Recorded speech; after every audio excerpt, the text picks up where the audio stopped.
Hello, I'm John from Excavate Bars, and today I'm going to make for you and show you guys at home how to make a Caipirinha. Now, Caipirinha is a really popular cocktail, but a lot of people still screw it up a lot of the times in the bars.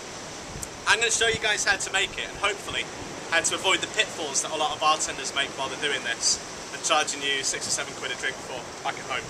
So, the only ingredients in it are limes, sugar and cachaça.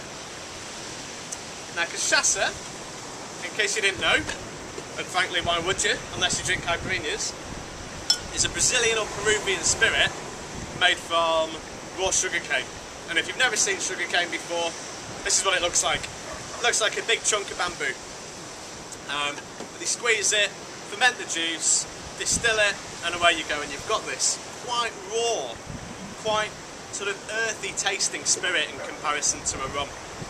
So, all we're going to do, whole lime that we've chopped into 8 pieces. Like I've said in the past, if you've got little tiny limes, you've got to compensate for that and add 1.5 limes. If you've got the lime that's the father of all limes in there, you need to cut down on it. You want your lime to, as a rough guide, fills your glass just between 1/3 and 1/2 full if you're aiming to fill the glass with your finished product. So we've got our lime in there, and then we're going to add on just half a shot of cachaça. Now by doing this, when we're mashing our sugar into it, in the bar trade we call it muddling, you're going to give the sugar something to dissolve into. So what we've got here is a mixture of demerara and white sugar. There's arguments over what sort of sugar you should use in a caipirinha. Over here, and in the UK, people kind of go with the demerara sugar option because they think that it adds more depth to the drink, which it does, I'm not denying it. But, having worked with a lot of Brazilian guys, demerara sugar's more expensive over there than the white stuff. So if you're making this drink on a beach, which you probably are if you're a Brazilian, and it's your cocktail, you're going to make it with what you can get easily at home. So, I'm kind of choosing the best of both worlds with a little bit of white, a little bit of demerara, so we get the authenticity but we get the depth of flavour as well. So we add on a couple of spoonfuls of this, and don't be shy with it, because it's not all going to dissolve into the drink. You're going to get some of it dissolving, and then some of it's just going to provide a little bit of texture at the bottom of the glass. So we've got that in there, and then we come along with our muddler, and all we're doing is pressing it. And it's at this stage that most bars, in my experience, screw it up. What you're trying to do is extract the juice from the limes and not the bitterness from the pith, and not the oils too much from the skin. You want to score it, you want to get a little bit, but you don't want to get that horrible cloying bitterness at the back of your mouth when you taste it. So, as you're looking down at it, as soon as your limes look like you've extracted the juice, but before it starts to look like this horrendous greeny brown paste at the bottom of your glass, that's when you stop. Yeah? So we've got that in there. And then just so that we're not wasting any of what we've just been making, we take our cachaça again, and we add on another 1.5 shots, so we've got a full 2 shots in there. We're just going to pour it over the muddler so that we get every last little bit.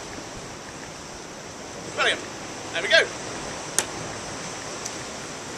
A quick shake, and then come in with a straw, quick dip, make sure you get right to the bottom because it does kind of separate this drink, but it's not a problem, it's the way it's supposed to be. And we just have a little taste.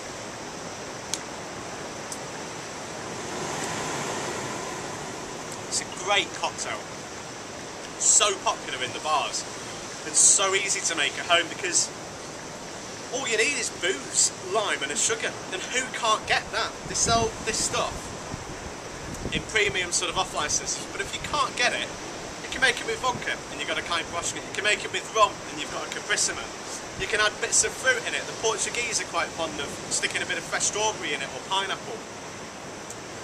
It's a base for cocktails, and it's a brilliant little tool to have in your arsenal when friends pop round and you don't really know what you've got to offer them.